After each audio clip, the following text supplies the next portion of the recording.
नमस्कार, आप देख रहे हैं एबीपी न्यूज। आपके साथ हूं मैं रुबिका लियाकत। एबीपी न्यूज परिवार आप सभी का बहुत बहुत स्वागत कर रहा है जन मन धन 2022 के इस शानदार कॉन्क्लेव में। जितनी भी परेशानियां मान लीजिए कल आपको इस बजट को समझने में आई थी, वो सारी की सारी आज दूर हो जाएगी, क्योंकि आसान भाषा में खुद भारत सरकार के मंत्री, भारत सरकार में काम करने वाले वो तमाम बड़े अधिकारी इस मंच का हिस्सा होंगे और इस मंच पर आकर हिंदुस्तान को ये बताएंगे, हिंदुस्तान की जनता को ये समझाएंगे कि आने वाले वर्षों में कैसे, जो कि सरकार दावा कर रही है कि ये आत्मनिर्भर अर्थव्यवस्था है, 75 साल के भारत को 100 साल के भारत बनाने के लिए एक दिशा है, एक मार्गदर्शन है। और इसीलिए इस कॉन्क्लेव की हम शुरुआत कर रहे हैं। आगे भी अगर आपके मन में कोई प्रश्न है तो आप एबीपी जन मन धन हैशटैग का इस्तेमाल करते हुए आप हम तक अपनी राय और अपने सवाल पहुंचा सकते हैं। और मैं आपको ये इत्मीनान दिलाती हूं कि एबीपी न्यूज कोविड प्रोटोकॉल का पूरा पालन कर रहा है। यहां जितने भी लोग बैठे हैं वो दूरी बनाए हुए बैठे हैं और मास्क पहने हुए हैं। जब यहां आएंगे तब इस बात का ख्याल रखा जाएगा कि मास्क जो है अब रिमूव किया जा सकता है। मैं कार्यक्रम की शुरुआत करना चाहती हूं और इसके लिए मैं आमंत्रित करूंगी किसी और को नहीं, भारत सरकार के वित्त राज्य मंत्री डॉक्टर भागवत कराड़ साहब को। डॉक्टर साहब, मैं चाहूंगी कि आप स्क्रीन पर देश की जनता को अब आसान शब्दों में बजट समझाने के लिए स्टेज पर आए और प्रणय मेरे सहयोगी इस सेशन का संचालन करेंगे। दोनों का बहुत बहुत स्वागत है।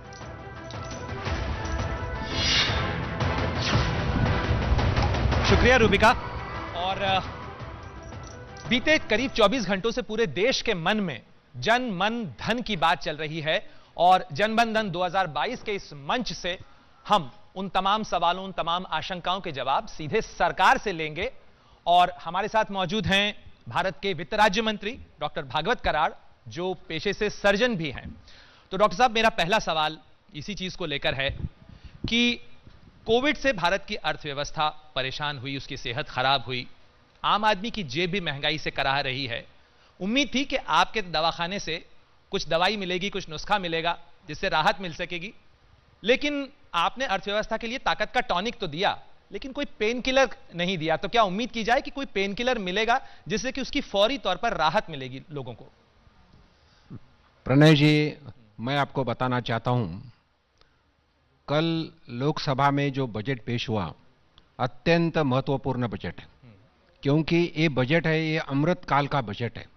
हम पूरे देश में आज़ादी के 75 साल मना रहे हैं और अगला 25 साल सोच के ये बजट बनाया है।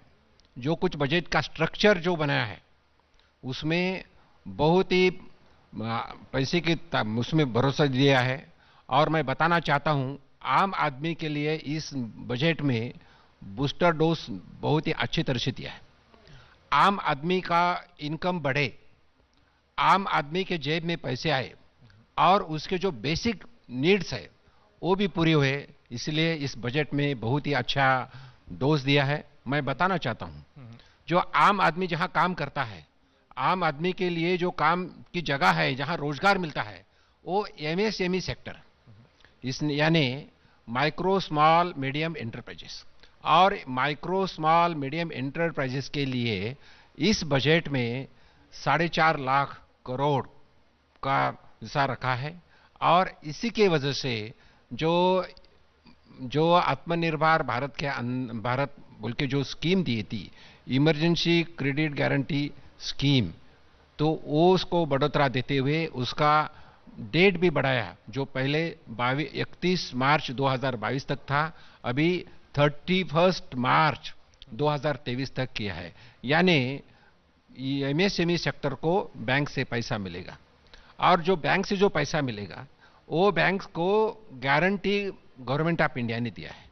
इसका मतलब बैंक को भी सपोर्ट कर रहे हैं और बैंक एमएसएमई को सपोर्ट कर रहे हैं। और एमएसएमई मैं आपको बताना चाहता हूं, एमएसएमई सेक्टर को emergency credit lateral guarantee scheme के वजह से कम से कम I am not exactly I am quoting, कम से कम 1 1,19,00,000 लोगों का रोजगार संभाला है, और उसी के साथ जो लोगों में जो जेब में पैसा आया या इंडस्ट्री को जो पैसा मिला है, तो उसको कोई भी गारंटी नहीं लगा है। यानी आसान शब्दों में अगर कहें तो आपने सीधे लोगों को पैसा देने की बजाय आपने उस सेक्टर को पैसा दिया है जहां से लोगों के जॉब जुड़े हुए हैं, ये कहना चाहते हैं? यस जी। लोगों को जो ये इंडस्ट्री सेक्टर है उनको पैसा देने की वजह से लोगों को काम करने के लिए सुविधा मिल चुके हैं, रोजगार बढ़ चुके हैं और पैसा उनको मिल रहा है। सर, सरकार ने कैपिटल एक्सपेंडिचर बढ़ाया है बजट के अंदर, उसको लेकर काफी चर्चा हो रही है। थोड़ा सा स्पष्टीकरण आपसे मैं चाहूंगा कि सरकार ने पिछली बार भी 5.5 लाख करोड़ के करीब कैपिटल एक्सपेंडिचर का लक्ष्य रखा था, लेकिन कैपिटल एक्सपेंडिचर सरकार की रफ्तार अक्सर कम हो जाती है, उतनी स्पेंडिंग नहीं हो पाती। इस बार आपने 7.5 लाख करोड़ रखा है, तो ये इंश्योर कैसे करेंगे कि ये स्पेंडिंग हो ताकि ये पैसा जो सरकार खर्च करना चाहती है वो बाजार में आए? कैसा है, अगर 2021-22 का बजट आप देखें और 2022-23 का बजट में कंपेयर हम लोगों ने किया, तो 2 लाख करोड़ का कैपिटल एक्सपेंडिचर बढ़ा है।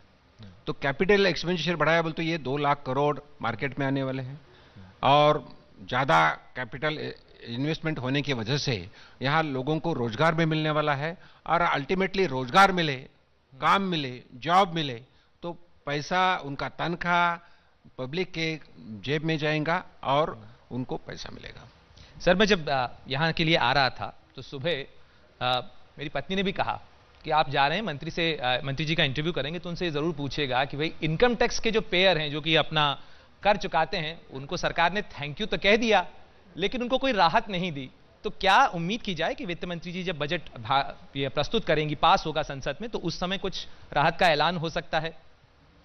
इसमें इनकम टैक्स का एक स्ट्रक्चर बनाया था जिसमें सेल्फ असेसमेंट किया है, और इस सेल्फ असेसमेंट होने की वजह से लोग खुद ही आपका असेसमेंट करके इनकम टैक्स भर रहे हैं।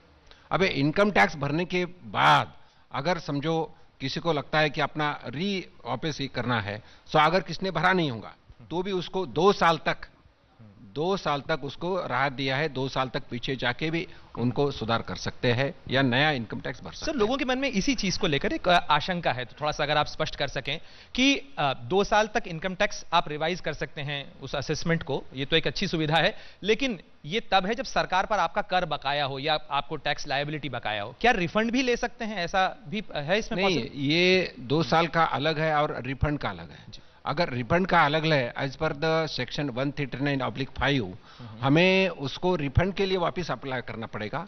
अगर वो इसका 139(5) के हिसाब से उसको रिफंड भी मिल सकता है। करार साहब, आगे बढ़ते हैं, थोड़ा महंगाई के सवाल पर बात करना चाहूंगा मैं आपसे। महंगाई का दर्द हर कोई झेल रहा है इस समय। सरकार ने बजट के अंदर अपनी जो बोरोइंग्स है उनको बढ़ाया है, तो इससे ये जो एनालिस्ट हैं वो आशंका जता रहे हैं कि इससे इन्फ्लेशन को बैलेंस करना आरबीआई के लिए भी एक चुनौती हो सकती है। तो महंगाई कम करने के लिए क्या कुछ और उपाय सरकार करने वाली है कि महंगाई को सीमित रखा जाए? महंगाई कम करने के लिए अलग अलग तरीके सरकार के पास है। समझो घर में जो लगता है ऑयल है, एडिबल ऑयल, तो एडिबल ऑयल हमारे देश में ज्यादा बनना, उसका इंपोर्ट कम होना, इसलिए एडिबल ऑयल ज्यादा से ज्यादा बने कैसे, एडिबल ऑयल का प्रोडक्शन कैसा बने, उसके लिए गवर्नमेंट ने स्कीम लाई है। और डिफरेंट जो कॉमनली चीज लगती है उसको product incentive schemes, product link incentive schemes जो दिया है, जिसमें 14 जो अलग अलग चीज है, वो अलग अलग चीज अगर ज्यादा बनाए तो ज्यादा उनको इंसेंटिव मिलेगा। समझो मैं एक प्रोडक्ट बनाना है और बनाने के लिए मैंने कुछ लोन लिया है तो उसको इंसेंटिव मिलेगा। तो ये नए नए 14 प्रोडक्ट जो रूटीन लगते हैं उनके लिए प्रोडक्ट लिंक इंसेंटिव स्कीम दिया है। और इसकी वजह से ये हम जो प्रधानमंत्री मोदी जी का जो मंत्र है वोकल फॉर लोकल, तो लोकल प्रोडक्शन कैसा बढ़े, लोकल प्रोडक्शन को ज्यादा से ज्यादा बढ़ाने के लिए कोशिश करने की कोशिश किया है। और जो लोगों के काम के हैं तो ये अगर करते रहे, हमारा लोकल प्रोडक्शन बढ़े, और वो लोकल प्रोडक्शन बढ़ने के बाद उनका यूटिलाइजेशन वहां होगा। और मैं बताना चाहता हूं, पिछले कुछ सालों से 1 डिस्ट्रिक्ट 1 प्रोडक्ट, ये भी नई संकल्पना लाया है। सो मैं महाराष्ट्र से लातूर डिस्ट्रिक्ट से आता हूँ और वैसा मैं संभाजीनगर में रहता हूँ। तो हमारा डिस्ट्रिक्ट में मेज अच्छा बनता है, तो मेज का प्रोडक्शन ज्यादा कैसा हो, मेज के लिए अलग अलग उधर इंडस्ट्री कैसा हो, तो ये भी इससे वजह से एक जो प्रोडक्शन बढ़ा के वहां का लोगों को राहत कैसी मिले इसमें सुविधा दिया है। सर, बजट में खासा जोर दिया गया है डिजिटल इकोनॉमी पे और कई तरीके की चीजें निकल रही हैं। क्रिप्टो करेंसी को लेकर बहुत सारी रिपोर्टिंग हुई कि ये कहा गया क्रिप्टो को सरकार ने क्या स्वीकार कर लिया क्योंकि आप टैक्स लगा रहे हैं क्रिप्टो के ऊपर। तो अगर आप उस पर स्पष्ट कर सकें कि ये जो डिजिटल का फोकस है इसमें सरकार का क्या नजरिया है, कैसे अर्थव्यवस्था को आप आगे डिजिटल बनाना चाहते हैं और क्रिप्टो करेंसी को लेकर क्या पोजीशन है? आपने प्रणव जी बहुत ही महत्वपूर्ण क्वेश्चन पूछा है और मुझे लगता है कि लोगों के दिल में क्रिप्टो के बारे में बहुत सारे शंका हो सकती है। क्रिप्टो करेंसी हमारे देश में एक्सेप्ट नहीं किया है। क्रिप्टो के माध्यम से जो इनकम हो चुका है, लोगों को क्रिप्टो की वजह से जो बेनिफिट मिल चुका है उसके ऊपर टैक्स, और वो जो टैक्स है वो 30% टैक्स।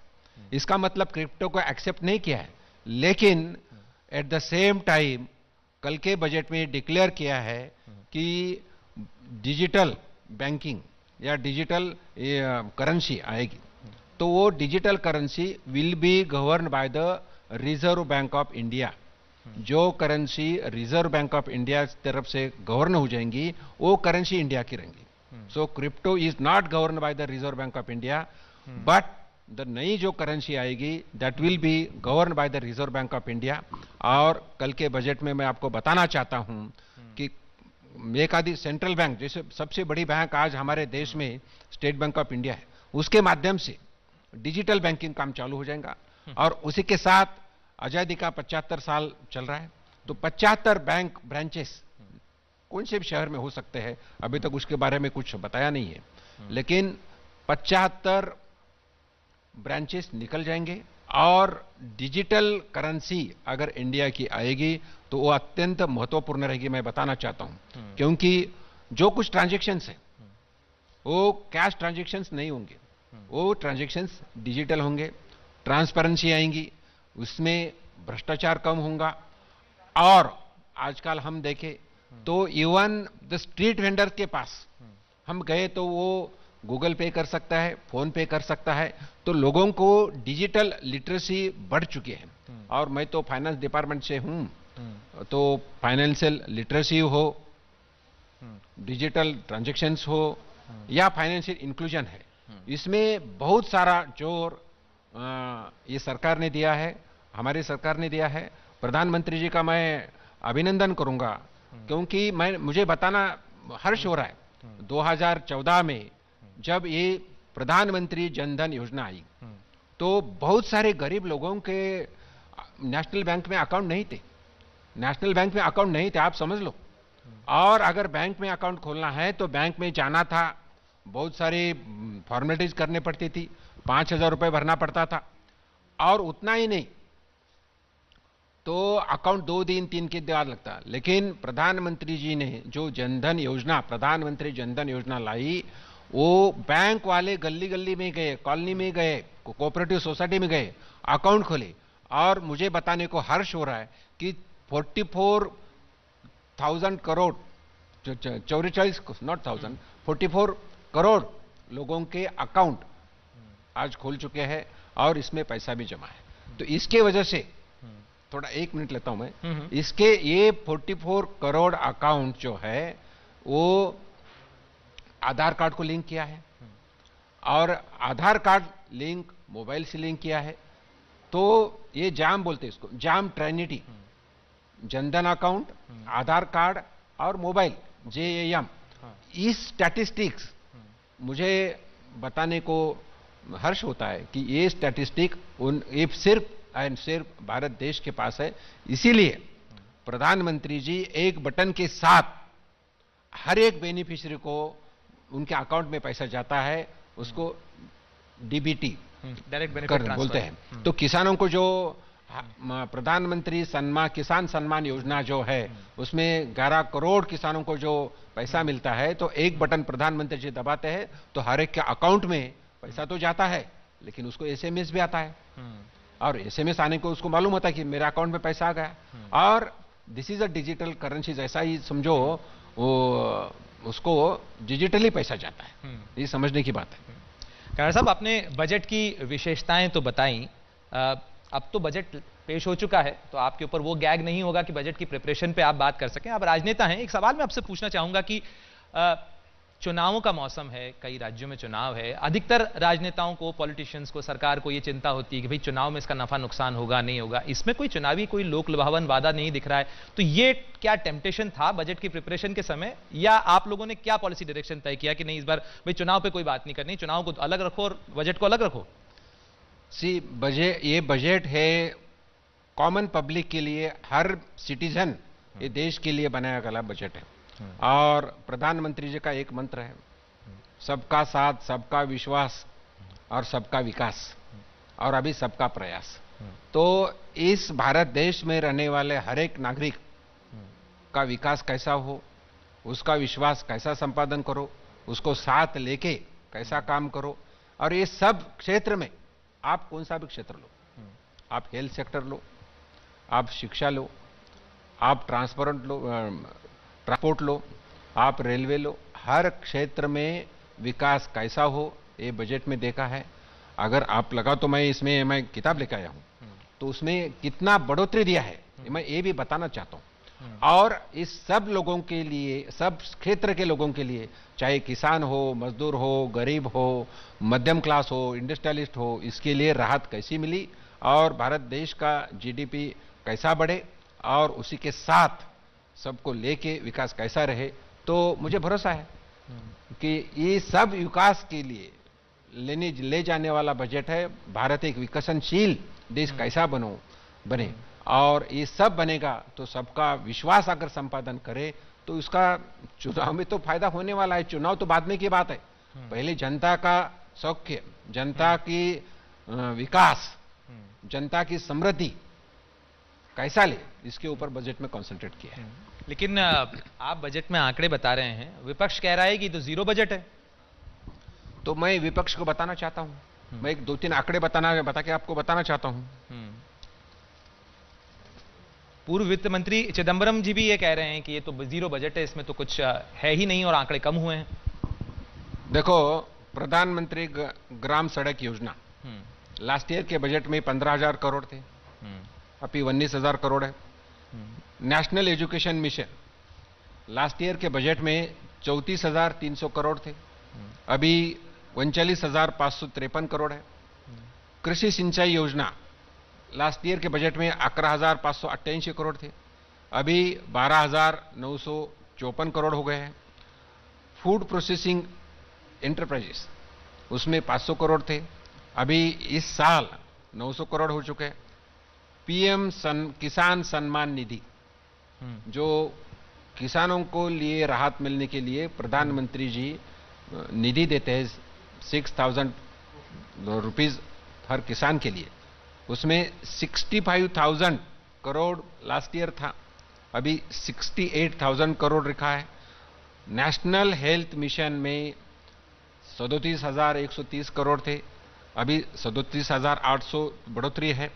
मेट्रो रेलवे के प्रोजेक्ट में बढ़ोतरी है, प्रधानमंत्री स्वास्थ्य सुरक्षा योजना में बढ़ोतरी है। तो हर कौन सी भी योजना लो, हर क्षेत्र के योजना में बढ़ोतरी हो चुकी है, और ये बढ़ोतरी लोगों के लिए है, कॉमन पब्लिक के लिए है, जनता के लिए है। और ये बजट पूरा जनता का बजट है, और मुझे भरोसा है इसी से जो अलग अलग योजना है, ये योजना हम अच्छे तरह से हर एरिया में, हर डिस्ट्रिक्ट में भारत देश के अच्छी तरह से करें तो वहां का विकास हो सकता है। सर, किसानों के इलाके से आप खुद भी आते हैं कि कृषि के विकास की दर अच्छी रही कोविड के दौरान भी, लेकिन जितना इंसेंटिवाइजेशन कृषि का होना चाहिए, या आप कहें फार्मिंग इनकम डबल करने की जो योजनाएं हैं, तो उसके लिए बजट में क्या प्रावधान है कि ताकि आप किसानों की जो आशंकाएं हैं जो इस समय में रही एमएसपी को लेकर, बाकी चीजों को लेकर, उसको दूर कर सकें? किसानों के लिए अलग अलग स्कीम्स जो पहले से चल रहे उसको स्ट्रेंथन करने का काम इसी में किया है। और उसी के एक मैं बताना चाहता हूं, हमारे पूर्व प्रधानमंत्री माननीय अटल बिहारी वाजपेयी जी एक नदी जोड़ प्रकल्प पे उन्होंने बात की थी। तो इस बजट में 5 रिवर्स कैसा जुटा जाए उसके लिए भी पैसा रखा है, उसके लिए भी योजना है। और उतना ही नहीं तो अलग अलग किसानों की योजना जो है उनको बढ़ोतरी दिया है। समझो किसान कार्ड, किसान क्रेडिट कार्ड है, उनको लोगों को राहत मिलता है। इरिगेशन है, उसके लिए भी पैसा दिया है। सॉइल टेस्टिंग है, उसके लिए भी बढ़ोतरी दे चुका है। तो हर यूरिया है, यूरिया के लिए सब्सिडी जो थी वो तो बहुत ही अच्छी लास्ट बजट में थी, उसको कंटिन्यू करके उसको बढ़ोतरा दिया है।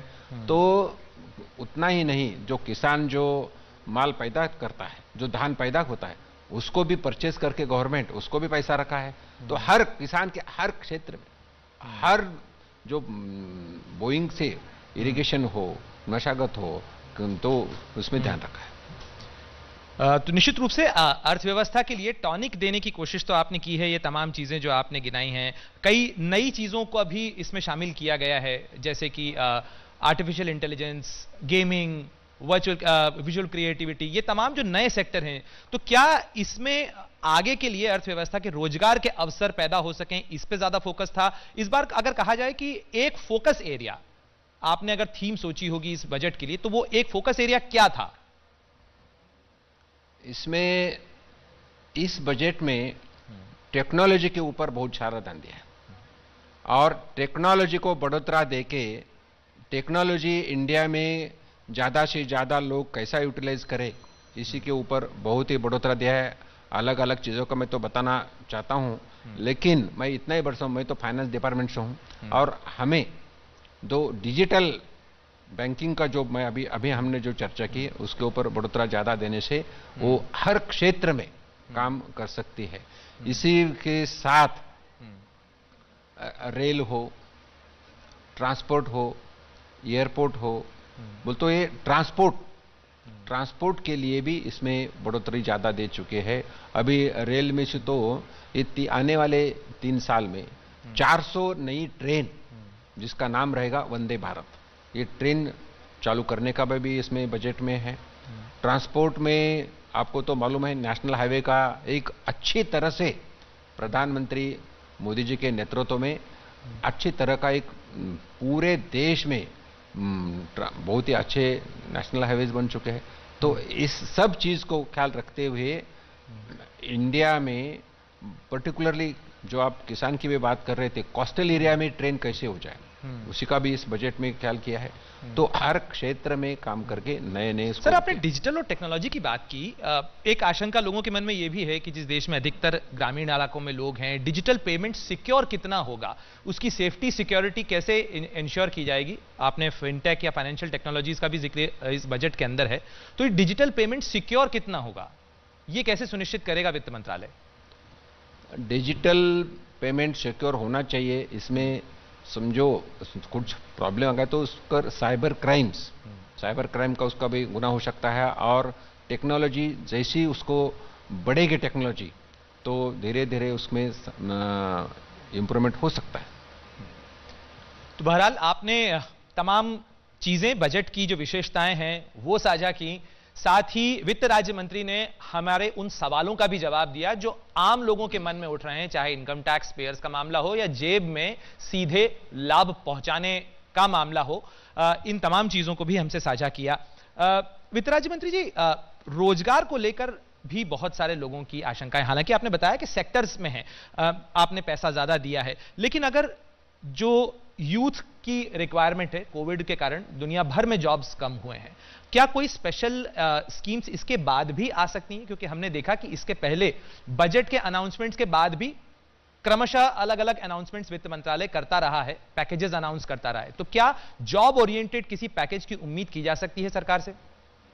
कैसा रहता है, बजट प्रेजेंट करने में एक एस्टिमेटेड बजट रहता है। अभी ये एस्टिमेटेड बजट है और जैसा जैसा अलग अलग सेक्टर में जैसी जरूरत हो तो उसमें रिवाइज बजट हो सकता है, और जहां जरूरत है वहां रिवाइज बजट हो सकता है। उसी के ऊपर फाइनेंस मिनिस्टर मैडम डिसीजन ले सकते हैं, और अर्थात ये सब करने के पहले प्रधानमंत्री जी के गाइडलाइंस के ऊपर ही चलता है। और उतना ही नहीं तो ये रिवाइज जो क्षेत्र में चाहिए उसमें सप्लीमेंट्री डिमांड भी बोलते हैं वो हो सकता है। सर, एक चीज और देखने में आई कि क्या एक पॉलिसी स्टेबिलिटी देने का भी एक थॉट क्या इस बजट से निकल कर आता है, क्योंकि ये एक टॉप अप बजट भी कहा जा रहा है कि जो ऑलरेडी स्कीम चल रही थी उसमें आपने बस फंड बढ़ा दिया है, कोई नया डायरेक्शन नहीं खोला है, बल्कि जो चल रहा है बस उसी को टॉप अप किया है। जहां जरूरत है वहां नया खोला है, जहां जरूरत नहीं है उसको मदद किया है, जो स्कीम चल रही है उसको बढ़ोतरा दिया है, और जहां जरूरत है वहां नया नया स्कीम भी चालू करें। सर, लोग मनरेगा में जो बजट की कमी हुई है उसको लेकर भी लोगों के मन में आशंका है, तो उसका क्या कारण है? मनरेगा ये ग्रामीण भाग के लिए बहुत ही इंपॉर्टेंट चीज है, और ग्रामीण भाग का आप अगर टोटल बजट देखें तो ग्रामीण भाग का बजट बढ़ चुका है। अच्छा। इसमें हर क्षेत्र किसानों के लिए या मनरेगा के लिए तो बजट बढ़ चुका है। अगर आप हालांकि डॉक्टर हैं और फाइनेंस मिनिस्ट्री में काम कर रहे हैं तो ये एक बड़ा यूनिक कॉम्बिनेशन है, लेकिन अगर आप समझाना चाहें आम लोगों को तो इस 1.5 घंटे के भाषण को आप किस तरीके से समझाना चाहेंगे कि लोगों को सीधे सीधे जो 5 बड़ी चीजें मिली वो क्या मिली? आम आदमी के लिए मैं बताना चाहता हूं, ये आम आदमी किसान हो, आम आदमी कामगार हो, आम आदमी समझो उनके जो किसानों के लिए इसमें बजट में महत्वपूर्ण घोषणा है, कामगारों के लिए महत्वपूर्ण, कामगार यानी इंडस्ट्री के लिए महत्वपूर्ण घोषणा है। थर्ड में जो बच्चों का जो 2 साल में कोविड की वजह से जो नुकसान हो चुका है, जो बच्चे पढ़ाई नहीं जा सके हैं, कभी कभी इंटरनेट की वजह से मोबाइल पे बच्चों की पढ़ाई ले चुके हैं, तो एक नया धोरण इस बजट में है जिसमें 200 वृत्तवाहिनी के माध्यम से बच्चों को डिजिटल एजुकेशन कैसा दे, अलग अलग स्टेट में अलग अलग लैंग्वेज में उनके एरिया में कैसा उनको पढ़ाई करे, ये भी एक अच्छा है। ऑफ कोर्स हेल्थ के लिए तो अलग अलग सुविधा दी है।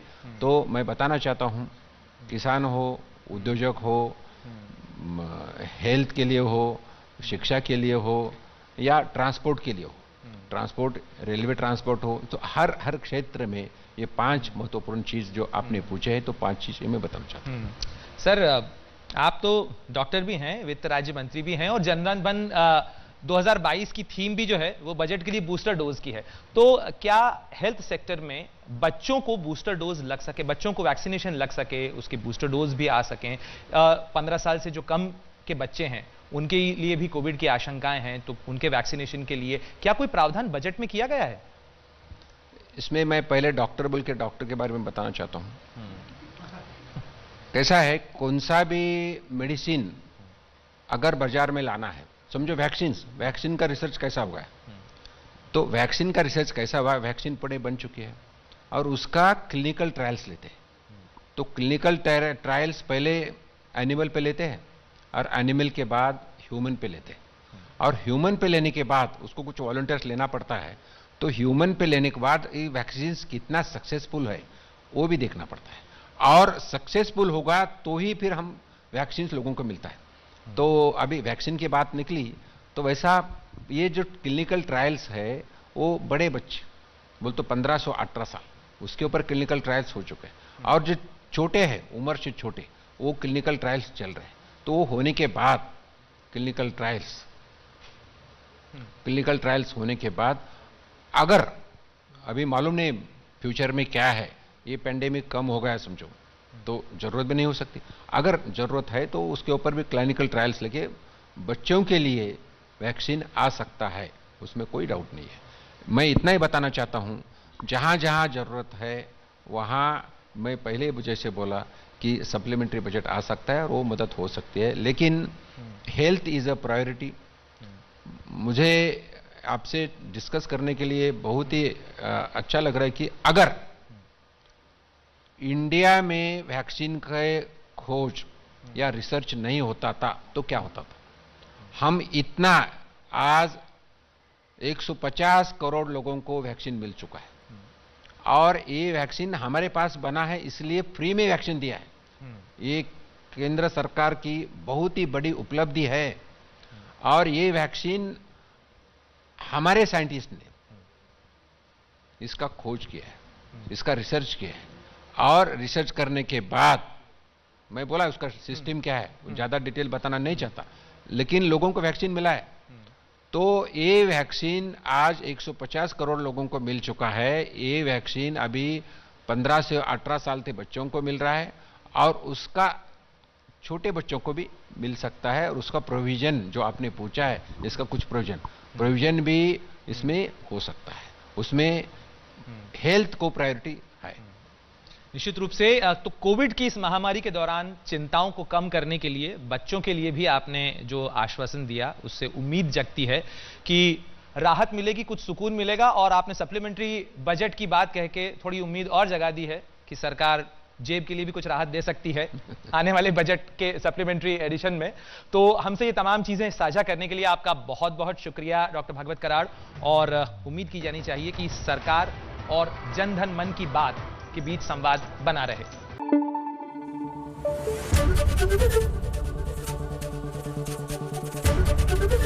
एबीपी न्यूज आपको रखे आगे।